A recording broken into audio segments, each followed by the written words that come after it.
ऐकावे अशी माझी नम्र विनंती. सांग ओढून या जगाला भीत नाही कोणाला, शिवछत्रपतींचा आहे आशीर्वाद, मराठ्यांना वाघ म्हणतात या मर्दाला. स्पष्ट दिसावी पण खानाचं राजाकडे बघायचे म्हटले तर सूर्याची किरण त्याच्या डोळ्यात घुसावी, त्याला काही दिसू नये. वक्त बरोबर दुपारी 12:35 होता. शिवरायांनी गड सोडला. आता सोबत कोणाला घ्यायचे? तानाजी, बाजी, साजे, कोंडाजी, कर्तजी, मुरारबाजी व शिवराय काय म्हणाले?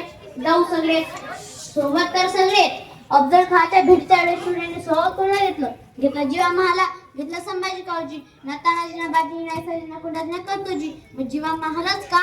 दानपट्टा फिरवण्यात वापस घरायतून मग तोच का? अफजल खानाबरोबर सयात बंड आहे याचे झुंजायचे तर हवा फक्त जीवा. मग गेला संभाजी कावजी हत्तीसारखा बहरातांनी वाकवा. अहो दस्तूर तो अफजल खान कसा आहे? आखाड्यात पेहलवानात राहायचे झाले तर कुस्ती रंगते. माणसाची पारख आणि निरख करावी. सगळ्यात महत्वाचं जाणीवपूर्वक विधान करतो मी, महाराजांनी त्यांच्या चरित्रामध्ये एक माणूस परत नाही वापरला आणि एक चाल पुन्हा नाही वापरली. सगळं चरित्र काढून बघा, एक माणूस पुन्हा नाही आणि एक चाल परत नाही. महाराज अफजल खानला भेटायला गेले, शाहिस्ते खान नाही, छापास मारायला गेले. सगळ्यात मोठं वैशिष्ट्य आहे, महाराजांनी अफजल खानला मारले पण मिर्झांशी मात्र तो केला. प्रत्येक वेळी चाल वेगळे, माणूस तोही वेगळा.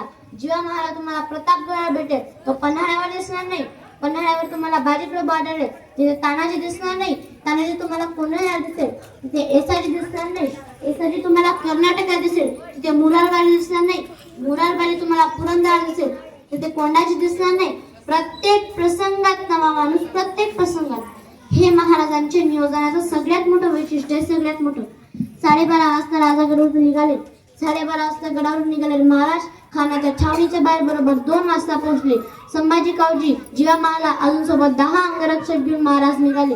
12:30 वाजता गडावरून निघालेले महाराज खानाच्या छावणीच्या बाहेर बरोबर 2 वाजता पोहोचले आणि बरोबर 2 वाजता खानाला वर्दी मिळाली. शिवाजीच्या येत आहेत तसा खान उठून उभा राहिला. समोर पाहिले 5-5.5 उंचीचे रुबाबदार शिवाजी. आज ते कदम येताना दिसले. खान म्हणाला, ये हे शिवाजी. वकिलांना मान डोलावली. खान 2 पाऊल पुढे झाला, बाहू फेलावले. गळ्यामिठीसाठी खान म्हणाला, आव शिवाजी राजे. गळ्यामिठीसाठी राजा आले. खानच्या मिठीत गेले. डाग पडला, जोर मातला. राजा गुदमरले. खानची कट्ट्या राजांच्या मस्तकात पडली. दगा जाणवला, वाघनखी निघाली, खुपसली खानाच्या पोटात. दगा करत खान ओरडला. कृष्णाजी भास्कराने राजांच्या मस्तकावर वार केला. राजा बचावले. बघता बघता सयाद बंड धावला. सयाद बंडीची दानपट्टा शिवरायांच्या मस्तकावर पडेल त्याच वेळी जीवा महालाच्या दानपट्ट्याने सयाद बंडाचा हात उडवला आणि ती हास पुटपुटला. होता जीवा म्हणून वाचला शिवा. प्रश्न एवढाच आहे, जीवा महाला 1 सेकंद उशीर करता तर फार नाही 1 सेकंद तर जीवा महालाच्या दानपट्ट्याने सयाद बंडाचा हात छटण्याऐवजी सयाद बंडाच्या दानपट्ट्याने शिवरायांचं मस्तक छटलं गेलं असतं. आणि मग करतं अफजल खानाच्या पोटात शिवरायांनी जीवा महालाच का घेतला? तोच का? याचं उत्तर इथं येतं. ठरलं होतं की सगळे झाले की पहिल्या दिंडीत पोचायचं. राजा पोहोचले. पाठोपाठ एक अंगरक्षक गोळा झाला. महाराजांची नजर फिरफिरली. 1 2 3 4 5 6 7 8 9 निघताना तर 10 होते. एक कोण राहिला माग. राजा संभाजी कावजी दिसत नाही. कोठे थांबला तू? तितक्याच संभाजी मागून धापा टाकत त्यांना दिसले. राजा म्हणाले, कोठे थांबला तू? तितक्यात त्यांनी त्यांचा हात वर केला. अफजल खानाचं मस्तक होतं त्यांच्या हातात. राजा म्हणाले, येत नव्हतं आपल्या नियोजनात.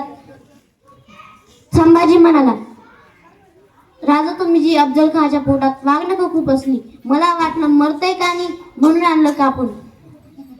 राजा म्हणाले, अरे मी जी अफजल खानाच्या पोटात वाघनखं खूप असली त्याला मी जहिरीला जाणून विष लावलं होतं.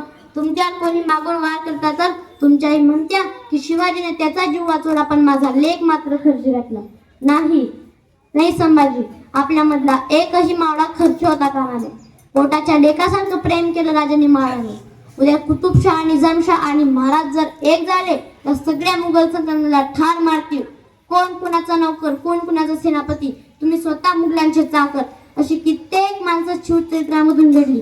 पण त्याच्याही पलीकडे काही माणसं पराकोटी असतात पण ते चारित्र्यवान असतात असं नाही. काही माणसं पराक्रमी असतात पण ते पराकोटी असतात असंही नाही. शिवराय शिवाय म्हणून कोणतं नाव नाही. महाराजांची तुलना पराकोटी आहे. शिवरायांचा जय जयकार करतो आम्ही आमच्या गावी. इडापिडा जाऊ दे आणि बडीच राज येऊ दे. पहिला राजा म्हणजे तो बडी आणि दुसरा राजा म्हणजे तो माझा शिवाजी राजा. या दोन राजांनी मनामध्ये स्वराज्याचं स्थान निर्माण करून ठेवले. एवढ्या 100 मावळ्यांना घेऊन महाराजांनी लाल महालावर छापा टाकला. शाहिस्ते खान डेरा टाकून बसला होता. शाहिस्ते खानाला कळालं छापा पडला असं. शाहिस्ते खान पडत सुटला सुटला सुटला सुटला खेळ लपला लपला लपला कुठं? बायकांच्या गरड्यात. कारण त्याला माहित आहे की राजा कधी बाई माणसाला हात लावत नाही. आपल्याला जगायचं असेल वाचायचं असेल तर आपल्यासाठी सर्वात सुरक्षित जागा म्हणजे बायकांचा गराडा. खान बायकांच्या गराड्यात लपला. महाराजांना चाहूल लागली. जागच्या जागी उभे राहिले. श्वास बंद केला. अगदी बंद. हालचाल बंद. बघा काय विश्वास शत्रूंना महाराजांच्या चारित्र्यावर. शाहिस्ते खानाला वाटलं राजा गेले. राजा निघून गेले आणि शाहिस्ते खान बायकांच्या गराड्यातून बाहेर निघाला. शाहिस्ते खान पळत सुटला आणि खिडकीत उडी मारणार त्याच वेळी शमशेर चाली सब. राजांना वाटलं गर्दनच कापली पण बोटांवर गेली तलवार. हे माहिती आहे की शाहिस्ते खानाला रोजच्या रोज डायरी लिहायची सवय होती. तो रोज जे जे घडायचं ते डायरीत लिहून ठेवायचा. म्हणजे त्याची डायरी प्रसिद्ध आहे. सगळा लाल महालातला प्रसंग लिहून ठेवलाय. महाराज वाड्यासारखे आले आणि तीरासारखे निघून गेले.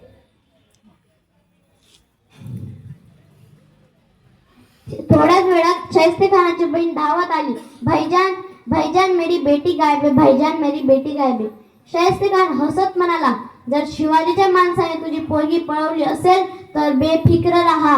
पोटाच्या लेकीसारखी काळजी घे शिवाजीचा माणूस तुझ्या पोरगीची. आणि ती एका पिंपात लपून बसली होती. हा जो शत्रूंना महाराजांकडे बघायचा जो दृष्टिकोन आहे तो या प्रसंगात जागा झाला. हे महाराजांचे चारित्र्य. शिवरायांचे निधन झाले आणि साखी मुस्तईक खान शिवरायांची निधनाची बातमी घेत औरंगजेबाकडे आला. त्याला ती बातमी दिली म्हणजे तो बऱ्या आनंदात म्हणे कौन बड़ी खुशी की खबर है. कौन कौन सिवा. तसा औरंगजेब शांतपणे उठला. स्वतःची नमाज वाचायची चटई त्याने खाली अंथरली आणि त्याच्यावर गुडघे टेकून बसला. नमाजाच्या रुकत्या पडल्यावर औरंगजेबाने खुदाच्या दिशेने हात वर केले आणि म्हणाला ये अल्लाह तेरी जन्नत के दरवाजे खुले रखना. तेरा नेक बंदा तेरे पास आ रहा है. हे परमेश्वरा तुझी स्वर्गाची दारी उघडी ठेव. तुझा सर्वोत्तम पुत्र तुझ्या जवळ येतोय. साखी तुला माहितीये कोण गेला? अलौकिक बुद्धिमत्तेचा, अलौकिक सामर्थ्याचा, अलौकिक चारित्र्याचा जाणता राजा गेला. साखी आम्ही रोज नमाज वाचतो. रोज नमाज वाचून झाल्यावर आम्ही त्या खुदाचे आभार इतक्यासाठी मानतो की दुश्मन दिलास पण तो शिवाजी सारखा. वा मी अखंड लक्ष्मी अलंकृत हिंदवी स्वराज्य स्थापन करणारे जाणता राजा श्री श्री श्री छत्रपती शिवाजी महाराज की जय.